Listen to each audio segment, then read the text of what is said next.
дар мавҷ барномаи иттилоотии хабар.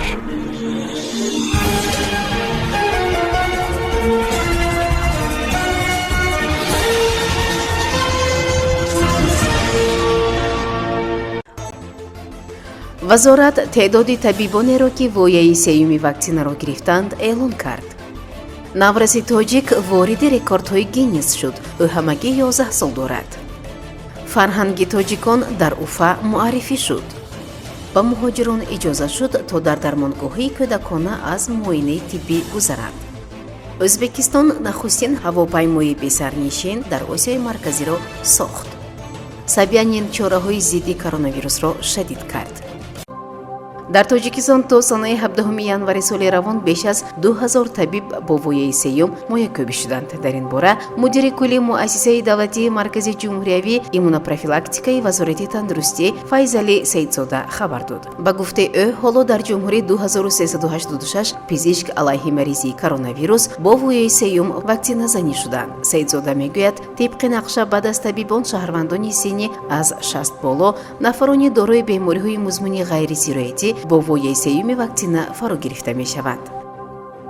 эмом ҳусайн умаров наврази тоҷике ки ҳамагӣ 11 сол дорад вориди рекордҳои гиннес шуд. номи ин навраз борҳо ҳам дар сархати хабарҳо қарор гирифта буд ва падараш орзу мекард ки ҳунари фарзанди ӯ қадр шаваду ӯро вориди рекордҳои гиннес кунанд. ҳамакнун ин орзуи падар амалӣ шуд ва умарови 11 сола бо анҷом додани 5200 болофишории будани танаффус ҳуҷҷати тасдиқкунанда гирифт ки вориди рекордҳои гиннес будани ӯро собит мекунад. дар мавриди ворид шудани умаров ба ин китоб Ризвон Ошурмамадов бо нашри як видео дар шабакаҳои иҷтимоӣ хабар дод. умаров рекордашро дар клуби варзишие ки Ошурмамадов он ҷо мураббӣ аст гузоштааст. ба таъкиди ин мураббӣ ин наврази тоҷик дар давоми 4 соат 5200 болофишорӣ яъне аджиманиро бидуни танаффус анҷом дод.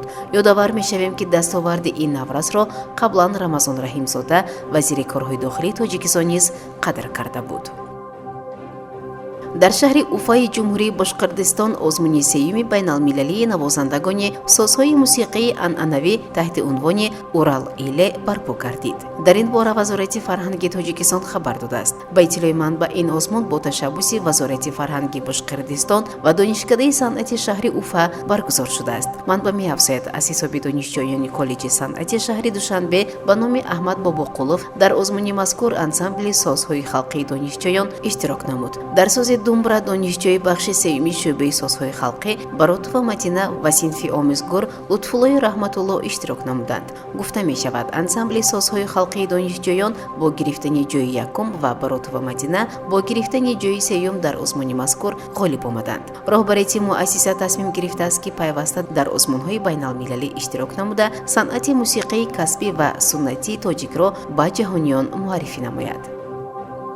аз моҳи январи соли равон Москав рӯйхати муассисаҳои тиббиро барои гузаштани шаҳрвандони хориҷӣ аз муоинаи тиббӣ васеъ кардааст. ҳамин тариқ бо фармони раиси пойтахт Сергей Собянин муҳоҷирони бузургсол метавонанд дар як қатор дармонгоҳҳои кӯдакона аз муоинаи тиббӣ гузаранд. хидматрасонӣ ба меҳмонон акнун аз ҷониби 16 муассисаи тиббӣ сурат мегирад, дар ҳоле ки қаблан 7 онҳо танҳо беморони ҷавонро қабул мекарданд.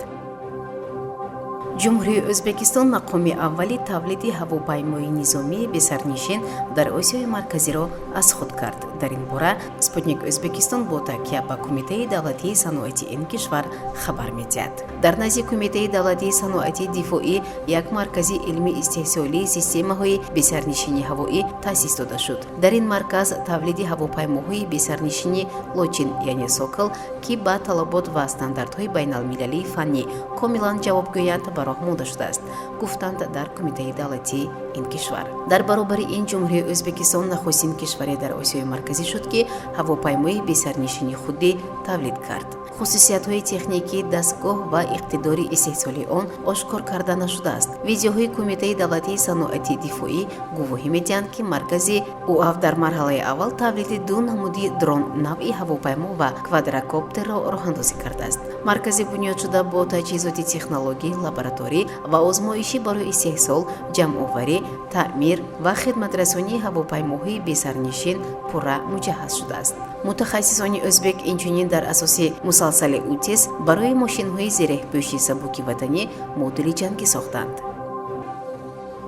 мери Москав иқдомоти нави алайҳи мубориза бо коронавирусро эълон кард. чорроҳи зидди коронавирус дар Москав тақвият меёбанд, гуфтааст шаҳрдори пойтахти Русия Сергей Собянин дар блоги худ. Собянин афзоиши ҳолатҳои нави бемории коронавирусро тазаккур дода, сабабашро ба авҷи штамми омикрон дар Русия иртибот додааст. ҳамин тариқ тибқи иқдомоти ҷадид барои афроди аз 60 сола боло ва нафароне ки бемориҳои музмин доранд то 1 апрел хонашинӣ тавсия дода мешавад. мо ҳанӯз намедонем ки штамми нав барои насли калонсол то чӣ андоза хатарнок аст. барои он ки онҳо ба хатари иловагӣ дучор нашаванд, ман тасмим гирифтам ки режими инзивоъро барои афроди аз 60 сола боло ва шаҳрвандони гирифтори бемориҳои музмин то санаи 1 апрел тамдид кунам, тавзеҳ додааст Собянин. ҳамзамон мери Москав талаб намудааст ки корфармоён на камтар аз 30% кормандонро ба дуркорӣ гузаронанд. ӯ гуфт ин маҳдудият низ то 1 апрели соли ҷорӣ тамдид мешавад. ин тадбир самараи хуб дода тамоси одамонро дар нақлиёти ҷамъиятӣ ва биноҳои маъмурӣ коҳиш медиҳад, тавзеҳ додааст ӯ. Собянин ҳамчунин гуфт барои коҳиш додани сатҳи беморӣ дар миёни аҳолӣ аксари коргарон бояд ба кори фосилавӣ гузаранд. бояд гуфт бо роҳ ёфтани штамми омикрон ҳолатҳои гирифтории шаҳрвандони Русия ба коронавирус ҳамарӯза аз 30 000 нафар мегузарад. барномаи иттилоотии хабар. аз рӯйдодҳои Тоҷикистон, минтақа ва ҷаҳон огоҳ бош.